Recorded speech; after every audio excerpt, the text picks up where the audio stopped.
All right, Carly Israel.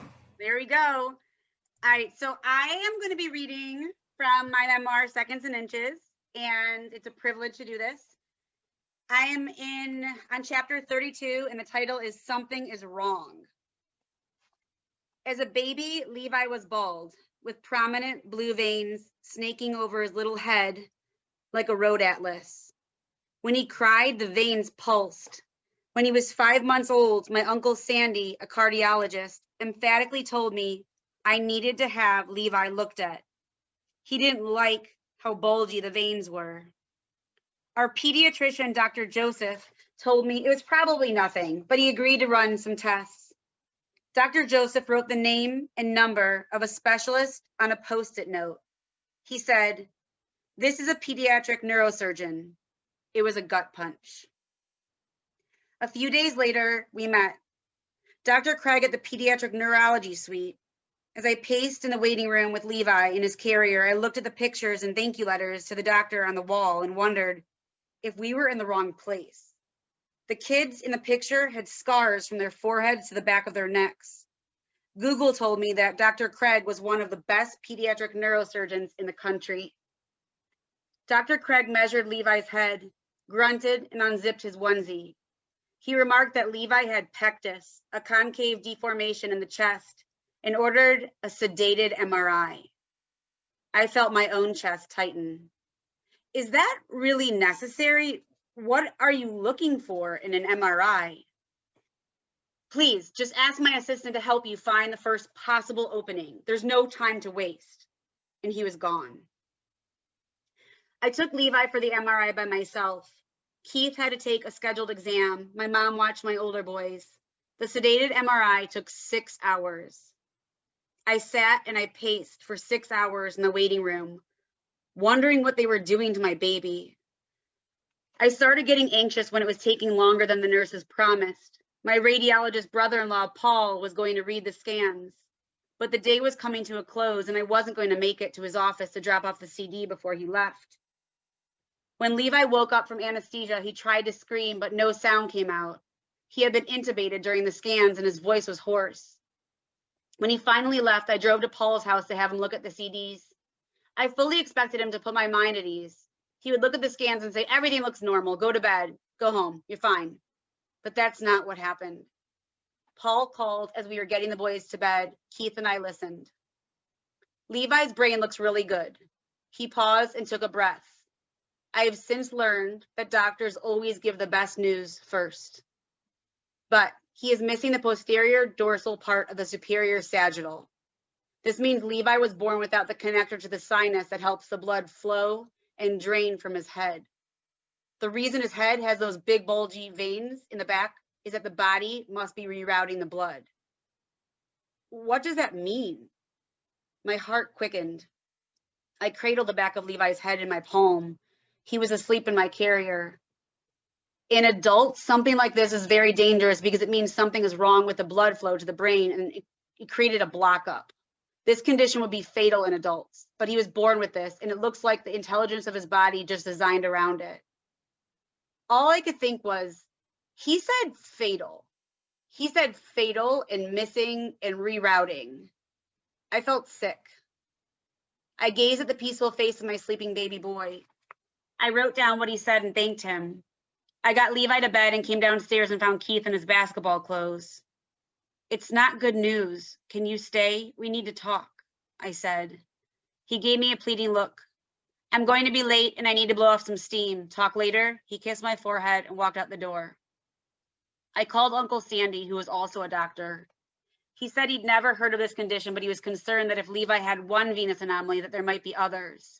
He connected me with a pediatric cardiologist at the Cleveland Clinic. The next morning, Dr. Craig called. He has an absence of the posterior third of the sagittal sinus. The sagittal sinus is the main drain, basically. He also has a narrowing and a transverse sinus in his neck. What does that mean? That means that the vein carrying blood down to his heart is too narrow. Anything else? I gripped the phone. There's the pectus. For that, Levi needs to see a cardiologist to check all the connections to his heart.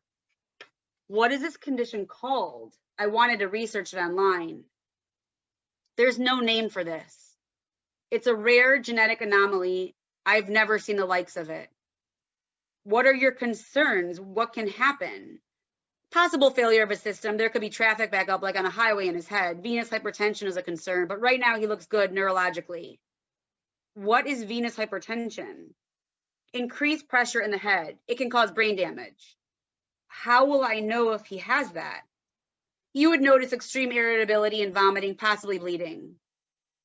I imagine myself with all 3 boys at Barnes & Noble. The boys playing with the trains, and then Levi just started to cry and throw up and bleed all over me. The doctor interrupted my nightmare and said he had to get going. I was feeding Levi cereal. He looked up at me from his high chair and smiled his gummy smile.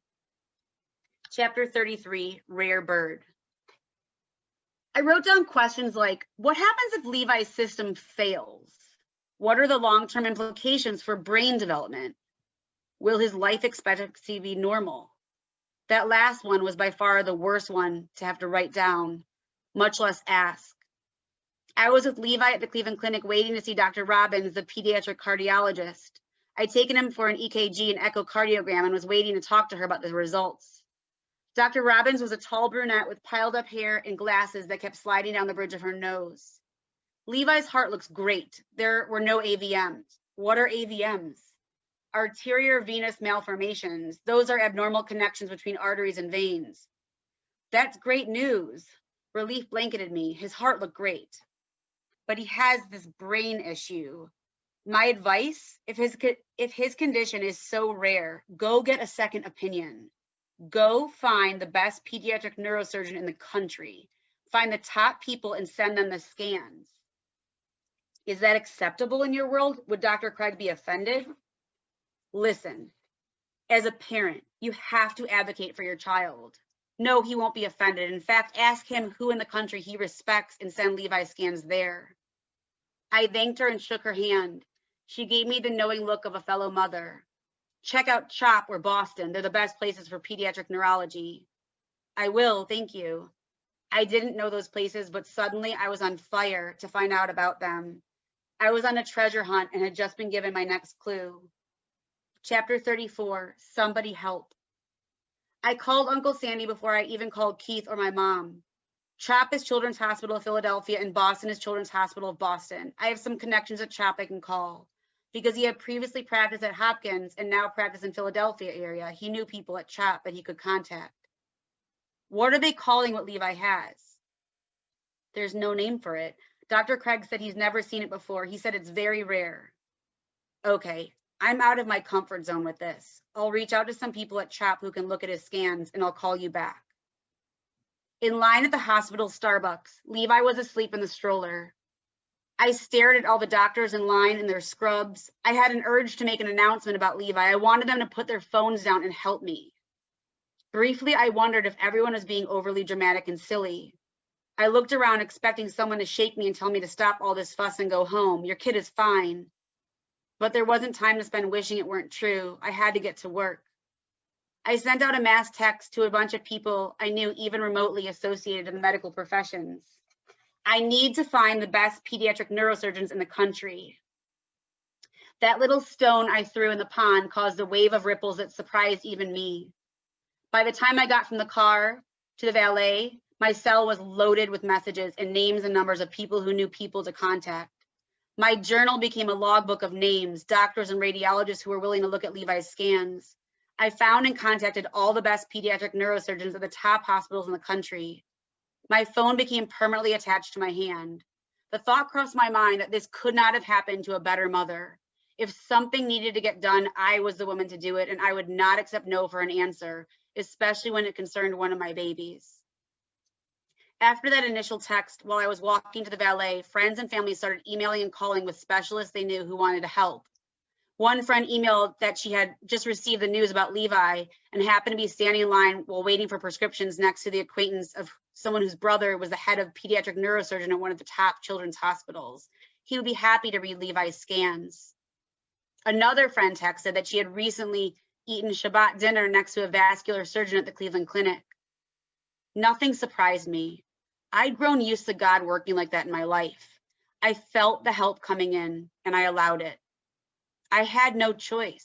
This was beyond the work of a single person. I needed people and connections and an audience to help my baby. And though the help buoyed me, the fear and had unprecedented depths. Children's Hospital of Philadelphia, Boston Children's, and Johns Hopkins were the hospitals that came up again and again. I sent out emails to those 3 and 9 other pediatric neurosurgeons all over the country. These men and women were the best in their field. Subject, missing sagittal sinus. I am writing as a possible shot in the dark. My son, Levi, 6 months, was just diagnosed as having an absence of the posterior third of the sagittal sinus. Our neurosurgeon said he has never seen this, and it is so rare that there isn't even a Latin name for it. Have you ever encountered this? If you could get back to me in between brain surgeries, that would be a lifesaver, Carly. My mom left for Israel soon after. She was, is, and has always been my right hand, my fairy godmother, and she was leaving. She didn't want to leave us. I told her to go. She was tired from all the extra time she spent watching Franklin and Elijah so I could focus on Levi, and she had really wanted to go on this trip. I would have felt awful if she stayed. I told her she had to go, and she had to let other people help me. I had a lot of work to do. Doctors responded to my email. One early reply was from a pediatric neuroradiologist at Boston. It is unusual, and I'm not sure I've specifically seen the absence of part of the superior sagittal sinus. It's quite common to see the absence of one of the transverse sinuses, though, as there are 2 of them, and they divide up the work of delivering the venous blood from the brain. Sometimes children have a developmental defect where a prominent vein leaves the superior sagittal sinus and travels through the bone into the scalp of soft tissues, and that's called sinus pericranii, which may be the Latin name the pediatric neurosurgeon was alluding to. Anyway, not sure if this answers your questions at all. I looked up sinus pericranii and forwarded the information to Paul and Sandy. I kept a spreadsheet to organize and track correspondence sent and received. There was a huge sense of urgency. I checked my email every few minutes. My phone sat just outside of the shower in case a doctor called. It laid on the magazine tray while I pounded the Stairmaster. It was becoming clear that Boston was the #1 children's hospital. Dr. Simon, a pediatric neurointerventional radiologist from Boston, responded. Absence of part of the superior sagittal sinus can just be an anatomical variant with no clinical importance to the patient, or it may result from a clot in the sinus, and it is important to separate between these possibilities. I'd be happy to look at the scans that you have if you are able to send us the CD. If so, please be in touch with my assistant by email to arrange to send that to us. In the meantime, I'd be happy to talk by phone if you forward me a contact number. Hope bubbled up from the depths of my fear. I'm going to unmute everyone. You can show Carly some love now. That is beautiful. As a parent, I love that. Yes. And that's Awesome. powerful. That's very powerful. So now, oops, I've muted Carly. I'm going to have to unmute her. So now we've got some questions, and this is where I need to find people on the screen. Isn't this?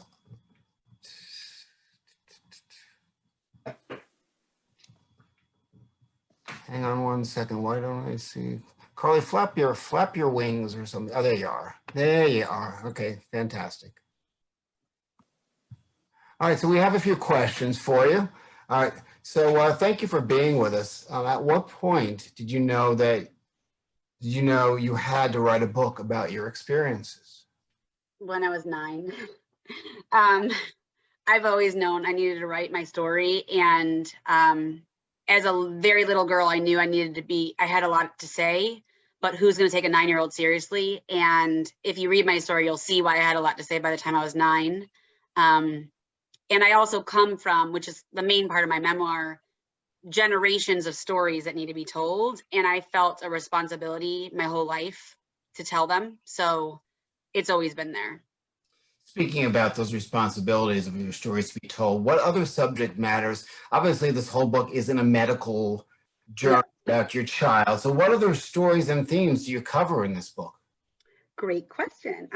So it's split up into 3 parts, and it's divided into 3 parts with letters of gratitude in between to people that made my life better and brighter. And the first part of the memoir is my ancestors. So we've got Holocaust survivors, we've got some pretty intense stories about a fire, we've got Civil War, and then my parents' alcoholism. And then in the middle part is my own alcoholism, and a little love story, a little divorce, some kids, a medical stuff, and then the becoming. Always with a little bit of trepidation that you throw your life out. I notice people that write memoirs. You also have a lot of family in tonight's reading. So was there any part of the book that your family was worried about? Is there parts of the book your family is proud of? And along with that, which was the most difficult part for you to put out there? So many good questions. Because we have my family on here, they definitely can add to that. The parts that were, there's a story about my grandmother who's no longer alive, that's about the fire. It's called The House on Channing. And I was not willing to write that story until she was no longer alive, even though she specifically asked me to write that story. And yesterday, me and my 3 boys went to the firehouse that attended that fire and gave them a copy of my book. That one I would not have written without her not being here. The stories of my family's Holocaust were really hard to write because I felt such a great responsibility to try to get it as close as possible to historical accuracy without having anything other than my grandmother's stories and my grandfather's stories. And then the story I was the most afraid to share was my childhood and my parents' alcoholism. And I asked for permission to make sure that they were okay with that because we're all sober today. So that's my answer to that. I think there was another question, but if you want to address with any family members that are here that want to. No, I don't want to open the room, then it just becomes a big No opening. There was a last part of your question. Yeah. But so any people in your family have any negative reactions? You don't have to call them out, but Yeah. in general. So I wouldn't say negative, but my father never read any of the drafts on purpose from me until like 3 days ago. And our relationship has gotten so much better over the time, especially the last couple of years, that I'm glad that he waited to read it until recently. My husband, my ex-husband, I had to ask him permission, which was not a fun topic to bring up, even though we co-parent pretty well. And he did not want me to write the book at all. He asked me specifically, do not write this book. And I had to stand up for myself and tell him that I was going to do everything I could to honor the idea that I know our children are going to read the book one day, and I'm going to make it so I don't feel like I'm going to harm them in any way, but that I'm not willing to not use my voice anymore. And he asked me to make some specific changes, which I did because I want to co-parent well with him. You, to spare anybody else, did you leave anything else out in the book? Yeah, a lot of stuff about my marriage is left out because of that purpose. So everything else is very open. And then what I share is something he doesn't want to share anyways, because he wants me to share nothing. But like what I shared was like 30% of what really happened. Now, with your family all here and being very supportive, are there other family members that write or involved in the arts in any way? So my uncle Evan, who is prominent in the story, was a writer, and he died of brain cancer. And I honor that part of him that shared that with me. My uncle Sandy, who I just read about, is on here right now. He's the doctor that I trusted with with Levi's life. And as far as that, no one else does any kind of writing, but my grandmother, Lulu, she's the great storyteller. What is Levi's status now? Say that again? What is Levi's status now? So he has 2 potentially medically fatal conditions, which at any moment could change. Right now, his status is inappropriate potty mouth who skips virtual school. And He gets injections by me every 3 weeks. We are patients of the NIH. He gets scans, but right now, he has some limitations, but no one would know on the outside from looking at him. All right, so who got sober first in your family? And it ended up being all of you. Yeah, my mom and my dad, Beverly and Alan Israel, got sober, and that's in our book. I say it's our book because it is. It's not just mine. I'm telling us. I'm the storyteller, and this is my story, but I'm telling our stories. So my parents got sober, and then I got sober, and then Lulu got sober. All right, so we have a question. I don't know, you probably don't have time to answer it because it says, tell us a little something about your recovery story. Are you an advocate for mental health or recovery? Or Yes both? and yes. Yes and yes. If anyone's interested, I have 2 podcasts, but the one about recovery is called North Star Big Book. And if you're not in recovery, it's super boring for you. But if you are, it's interesting. It's just me kind of making the textbook that we study come alive. I went back last weekend to one of the locations that's in my book where a really significant event happened, and it was really, really meaningful. And I think that when we don't talk about mental health, as we see in our society, it can be so destructive for so many people. Well, you talked about the responsibility of reporting and writing about your family and the Holocaust. Do you ever feel that same responsibility when you're doing a podcast or you're talking about your sobriety, and do you ever just get sick of being like, Carly sober, because, sometimes other things in life, right?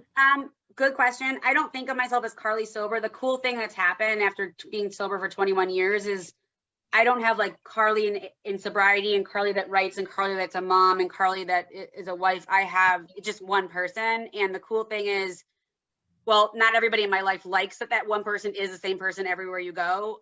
I'm the same person everywhere you go. And so you can't take any of it out of me. There's no time where I'm doing one thing versus another.